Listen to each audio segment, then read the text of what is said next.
ملک طرابلس میں 3 قبریں بلند زمین پر دیکھی۔ پہلی قبر پر لکھا تھا کہ زندگی کا آرام وہ شخص نہیں پا سکتا جس کو یقین ہے ذرا ذرا کا سوال ہوگا اور اپنے کیے کا بدلہ پائے گا، اور ایک دوسری قبر پر لکھا تھا کہ زندگی کا آرام وہ شخص نہیں پا سکتا جس کو یقین ہے کہ موت آئے گی اور ہمارا ملک ہم سے چھن لے گی اور قبر میں ہم کو سلا دے گی۔ تیسری قبر پر لکھا تھا کہ زندگی کا آرام وہ شخص نہیں پا سکتا جس کو یقین ہے کہ قبر ہماری جوانی کو خاک میں ملا دے گی اور ہمارا چہرہ اور تمام اعضاء کو ریزہ ریزہ کر دے گی۔ یہ دیکھ کر مجھے تعجب ہوا اور میں اس کی قریب والی آبادی میں گیا۔ ایک بوڑھے سے میں نے ان قبروں کی حالت دریافت کی۔ اس نے کہا 3 بھائی تھے، ایک ان میں سے بادشاہ کا ملازم تھا اور لشکر کا سپہ سالار تھا، دوسرا مالدار سوداگر تھا اور تیسرا درویش تھا۔ رات دن عبادت کرتا تھا۔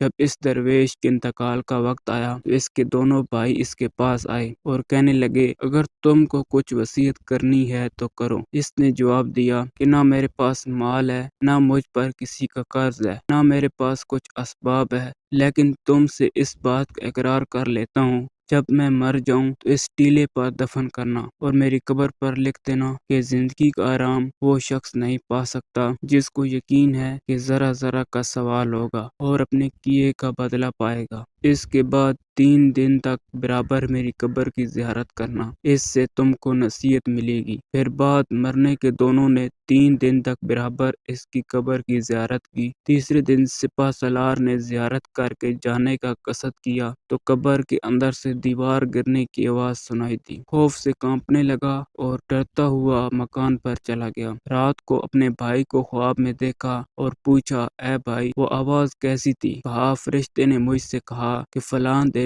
ایک مظلوم نے تجھ سے فریاد کی تھی اور تو نے اس کی مدد نہ کی۔ یہ کہہ کر ایک گرز مارا، یہ آواز اسی گرز کی تھی۔ جب صبح ہوئی اس نے اپنے بھائی سوداگر اور اپنے دوستوں کو بلا کر کہا کہ اب میں تم لوگوں کے درمیان نہیں رہوں گا اور بادشاہ کی صحبت اور ملازمت کی مجھ کو کوئی حاجت نہیں۔ اسی وقت عیش و آرام دنیا کا چھوڑا اور پروردگار کی عبادت مشغول ہوا اور پہاڑ کا راستہ اختیار کیا۔ جب اس کی وفات کا زمانہ آیا، اس کا بھائی سوداگر آیا اور کہا اے بھائی اگر کوئی نصیحت کرنی ہے تو کرو۔ اس نے جواب دیا کہ میرے پاس نہ مال ہے نہ مجھ پر کسی کا قرض ہے، لیکن میں تم سے اس کا اقرار کر لیتا ہوں کہ جب میں مر جاؤں تو میرے بھائی کی قبر کے پاس مجھ کو دفن کرنا اور میری قبر پر لکھ دینا کہ زندگی کا آرام وہ شخص نہیں پا سکتا جس کو یقین ہے کہ موت آئے گی اور ہمارا ملک ہم سے چھین لے گی اور ہم کو قبر میں سلا دے گی، اور 3 دن تک میری قبر کی زیارت کرنا۔ پھر جب اس نے انتقال کیا تو 3 دن تک قبر کی زیارت کی۔ جب تیسرے دن زیارت کر کے جانے کا ارادہ کیا تو قبر کے اندر سے ایسی آواز سنی کہ ہوش اڑ گیا اور ڈرتا ہوا مکان پر آیا۔ رات کو خواب میں اپنے بھائی کو دیکھا اور پوچھا کہ تمہارا کیا حال ہے؟ ہاں اچھا ہوں،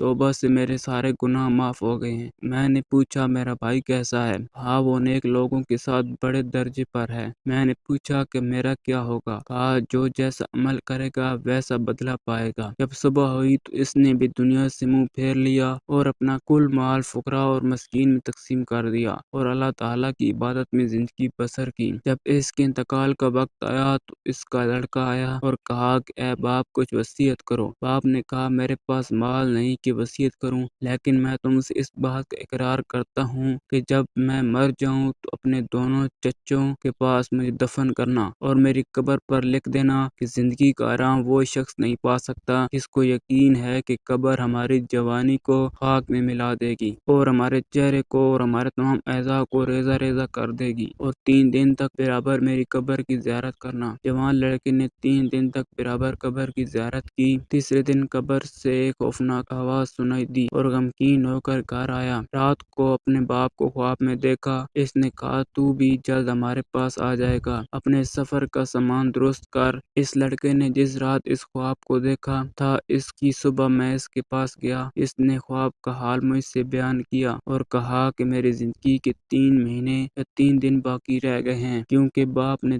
3 بار تاکید کی۔ تیسرے دن اس نے گھر کے لوگوں کو جمع کیا اور سب کو سلام کیا اور قبلہ رخ ہو کر کلمہ شہادت پڑھا اور انتقال ہو گیا۔ میں امید کرتا ہوں آج کی ویڈیو آپ کو پسند آئی ہوگی۔ ویڈیو کو لائک کر دیں، شیئر کر دیں، چینل پر نئے ہیں تو چینل کو سبسکرائب کر دیں۔